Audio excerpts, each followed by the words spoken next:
Space is vast, very vast. And yet within our cosmic backyard we have found and colonized worlds full of life.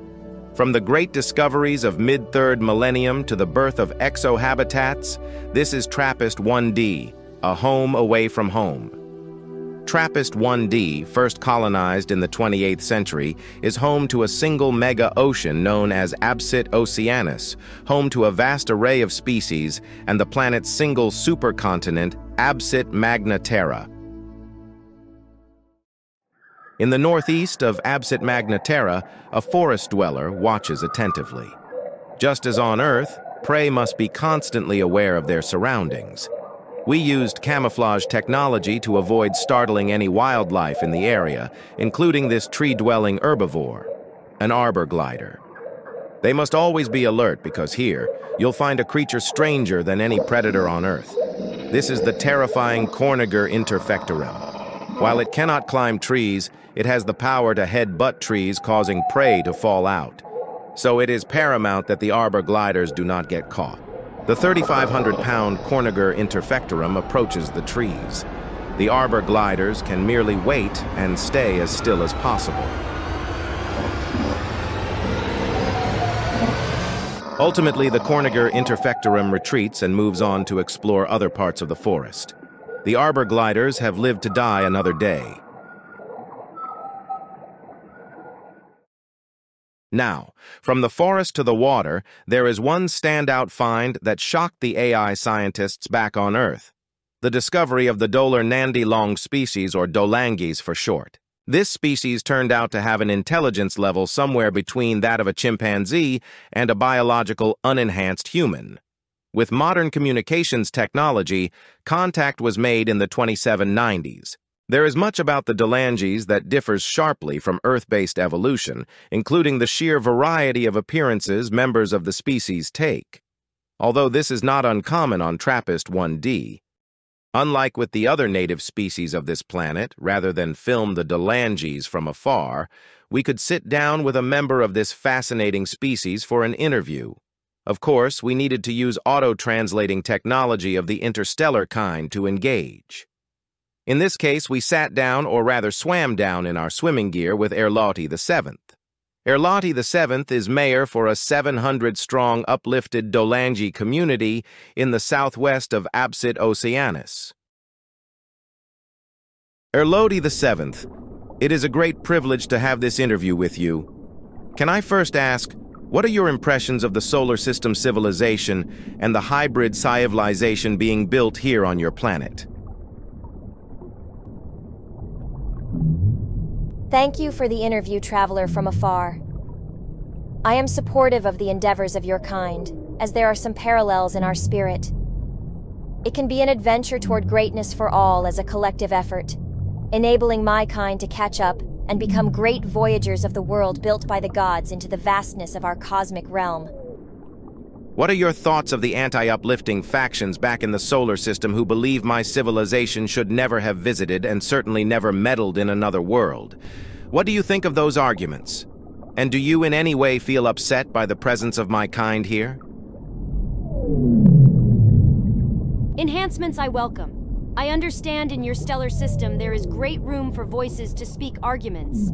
But here, we want growth and victory, and therefore I welcome your kind's arrival and support, as this can allow my kind to achieve greatness much sooner. I've come to conclude this strongly, particularly from educating myself on evolutionary biology, here, in your star system, and elsewhere in the local galactic realm. Another question I must ask is, what are your ambitions for your latest term of mayor of your local region?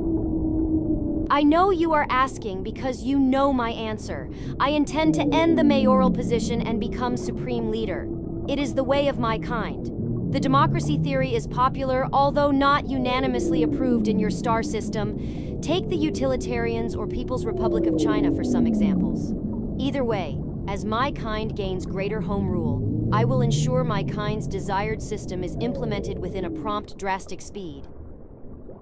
After our interview with Erloti VII highlighted many of the broad differences between our civilization and theirs, I had a chat with a human colonist here. Bobby Hopkins was born in the United States in the 23rd century, but moved to Trappist-1d as part of the first arrivals on Trappist-1d in 2753. So, Bobby, we had a chat with Elodie VII, and while she was certainly respectful and happy to engage, it became clear to me that it seems very clear now just how much there is a disinterest in democracy among the vast majority of Dolangis.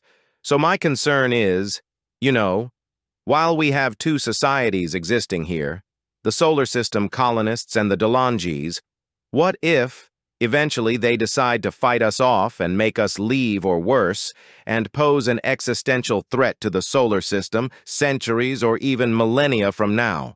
That's a great question and a pressing one too.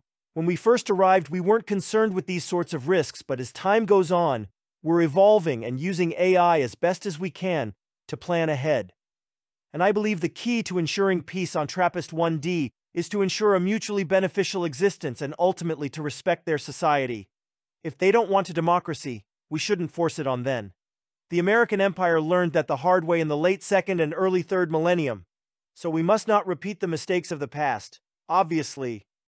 As you can tell, this is a complex world, and the planet's biology and geography is just as diverse and fascinating. Toward the far north of the supercontinent, you'll find the vast and breathtaking icy terrain of Nix Regnum. This incredible region hosts sharp, jagged mountains that only specialized species can climb, with some of these spike mountains, as they are commonly referred to as, reaching up to 3.5 miles in height. Among the many fascinating creatures here includes the crab-like Nix cancer. The Nix cancer does not hibernate even during the cold season. In fact, hibernation is almost unheard of on Trappist-1d. With that said, the Nix cancer does have obligatory seasonal needs when the weather gets especially cold. It must create mini igloos using its instinct and skills so that it can keep its eggs warm and protect them from predators. One of the keys to deterring predators is that the Nix cancer sprays a foul-smelling spray onto the igloo that signals to predators that the area is poisonous, even though technically it is not. With some luck, this egg will survive until it hatches in the spring, and Trappist-1d will welcome a new baby Nix cancer in the planet's spring.